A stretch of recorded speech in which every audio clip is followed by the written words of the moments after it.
Well, I want just very briefly to thank you again, Professor Shidrit, and the World Sephardic Union for your work. It's a pleasure for the embassy to collaborate with you, to help us that much as we can, as I know my predecessor did, and you must be. You can be certain that everything that is to strengthen the rich Sephardic heritage will have the unequivocal support of Spain and of the embassy. I would like just to highlight that I had the opportunity to read the report you handed to us of the international project for the culture of peace, and I've come across considerations of that stood out for me. That I think it's very interesting. I think some of them were mentioned by you in Hebrew before, but I think I grasped it. And one of these considerations that I think is really important is that the real culture of peace must be based on solid foundations for mainly political peace, economic peace, cultural and values peace, and religious peace. And also that I also read in that report that the essence of a culture of peace is not just tolerance. Rather, the essence of a culture of peace is mutual respect. I think this is an important consideration, and as well as the dialogue between civilization is essential. I also read in the report, and I think it's important that if it is not always possible to achieve all the pillars of peace, it is important to continue the efforts to keep on working. No? And you also said, and I cannot but share it in this report, that peace cannot be the business of diplomats only. No, it has to be to take its stand on a broader foundation. This being very true, the objective of this first panel is to discuss the culture of peace between countries. So how can we join forces to try to move towards this culture of peace, presenting briefly the point of view of our country. Before doing so, I would have liked to emphasize that it gave me a special pleasure to share this session. I'm so sorry that my Moroccan colleague couldn't make it, but with a Moroccan and Panamanian colleague, because sometimes situations arise that cannot be due to chance alone, and I was thinking about sharing panel with representatives of the first two countries in which I served as a diplomat. My first post abroad a long time ago was Morocco, Rabat, and my second post was Panama City. So yeah, it was what a coincidence, huh? It was a great post for me, both of them, a neighboring country and a country of the Latin American community, two countries that really marked me and which I treasure fond and unforgettable memories.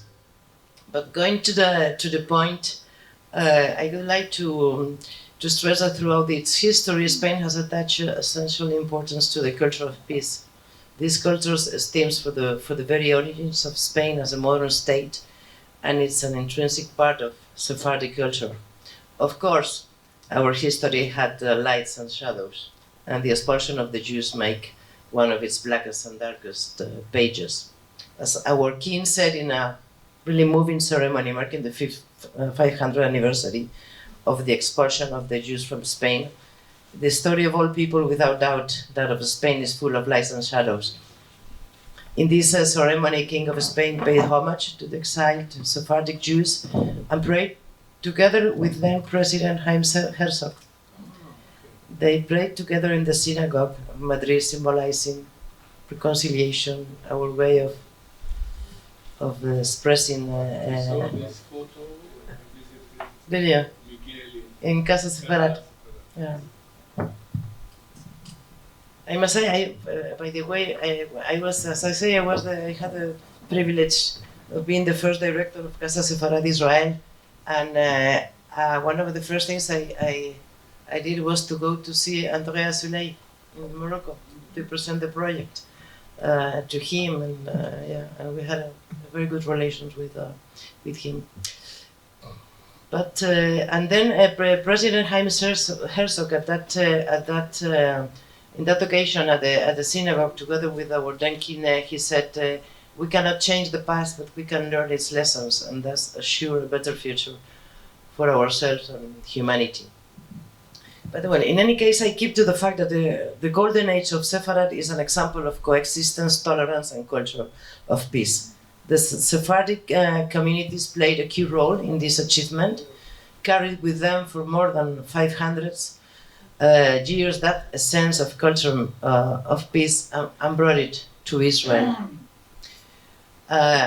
During recent years, Spain has continued to advance in this idea of coexistence, tolerance, and promotion of the culture of peace. May I bring here some examples of it? From the first moment of our democratic transition, Spain aspired to join the then called the European Communities, which is the creation and development. We saw it, the European Communities, as a perfect example of the culture of peace. We cannot forget how the foundations of what we know today as European Union were beginning to be laid on post-war Europe. Also, the Madrid Peace Conference in 1991, I think it's another clear example of Spain's firm commitment to coexistence, tolerance, and promotion of the culture of peace. And this firm commitment is also at the base of our initiatives in the Mediterranean, such as the Barcelona process and the establishment of the Union for the Mediterranean, as an essential tool for introducing a new dynamism and ensuring peace, stability, and security in the Mediterranean area and in the Middle East. Because peace, stability, and security continue to be the main objectives of the Union for the Mediterranean members.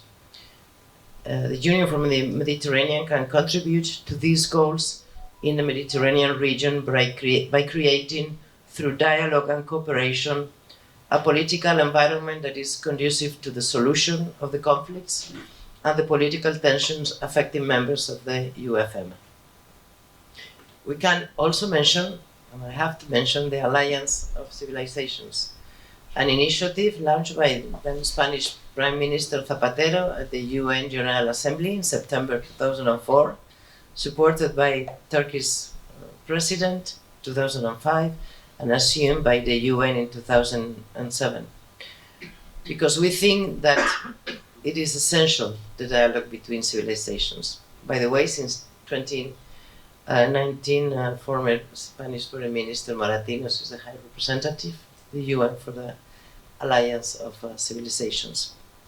And I don't want to finish these words about important steps or important examples of peace without making a reference to this is from a regional point of view, but beyond that, of the Abraham Accords, in my opinion, a perfect example of culture of peace. We are witnessing an impressive amount of initiatives to implement such normalization and make a warm, strategic peace among neighboring countries.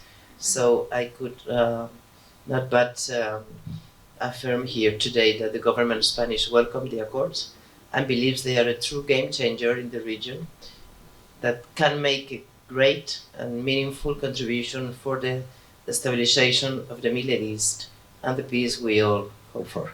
Thank you.